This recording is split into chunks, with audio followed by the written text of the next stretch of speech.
Hi, I'd like to talk about how we decide how big an implant we want to use in breast augmentations. And there's a few techniques that I like to put together when patients come in for a consultation. Specifically, we want to find out the patient's goals, and a lot of that usually starts off with finding what size brassiere they wear.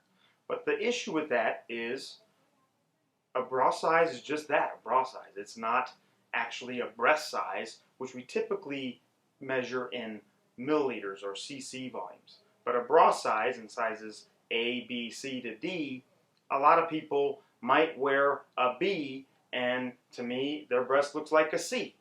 But it does sometimes help when a patient says, I'm a B and I'd like to go to a D, or I'm a C and I'd like to go to a D. That helps give me a trajectory of probably how big they'd like to be, and I like to start off there. Next, I like to use a sizing kit.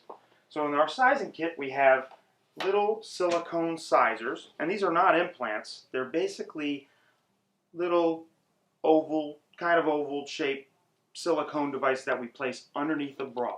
And in the mirror, the patient would try various sizers and say, hey, how much they like with each size. And this is also very helpful when patients have a little unevenness, because this helps us kind of see about how much volume discrepancy there may be between two breasts, and it helps in surgical planning for different types of implants. And we have sizers here: 50, 75, 125, 150, 250, 350,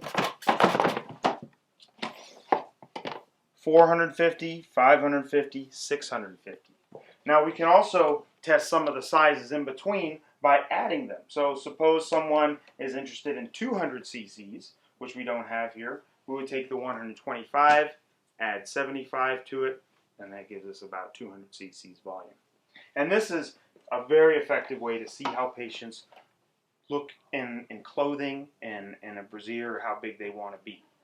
And then in addition to that, I like to see pictures of breasts that patients want to emulate. I want to see a ratio between the breast compared to their body. I don't need to know how much it's the size the implant is that the patient in the picture has. I just kind of want to see how much projection the patient's going for and how much volume the breast appears in relation to the rest of her body. That really helps in giving me a goal. And then there's some things that sometimes patients, they come here, we can do this test as many times as you want. We want to do surgery only once, so that's why it's important to kind of really nail that down. Sometimes at home you want to try it with your own clothes. There's a test called the Rice test, where you just get a little bit of pantyhose, and using a measuring cup, you measure different cc volumes in pantyhose, and you can try it underneath your brassiere or in your clothes at home and walk around and see how you feel with it.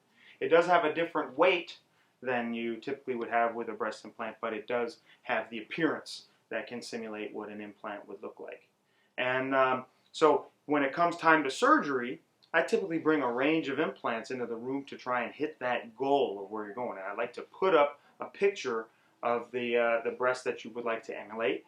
And then when I'm trying different size temporary implants at the time of surgery, I'd sit you up and say, I think this is the patient's goal.